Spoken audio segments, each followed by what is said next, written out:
विश्वा विश्वानी कॉलेज ने national service scheme के ज़रिए एहतमाम खून का अतिया कैंप मुनक्किद किया। इस प्रोग्राम में कॉलेज के तुलबा, असातिज़ा और गैर तदरीसी अमले ने हिस्सा लिया और जनानी रजाकाराना खून के मरकज़ को 59 यूनिट खून का अतिया दिया।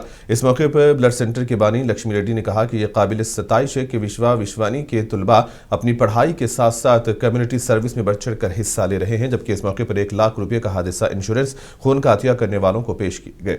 विश्वा विश्वानी कॉलेज के सदर GSS वेंकटेश्वर राव ने कहा कि विश्वा विश्वानी इंतजामिया कम्युनिटी सर्विस के साथ तुलबा बरादरी की तरक्की के लिए पुरअज़्म है। इस प्रोग्राम में कॉलेज के प्रिंसिपल डॉक्टर मधु मोहन, डॉक्टर S श्रीकांत ने खून का अतिया करने वालों को सर्टिफिकेट्स पेश किए। इस प्रोग्राम में directors doctor Chakravarti, professor Mir Irfanul Haq, vice principal doctor D Raghav, HOD doctor AP Gayatri और दीगर ने शिरकत की।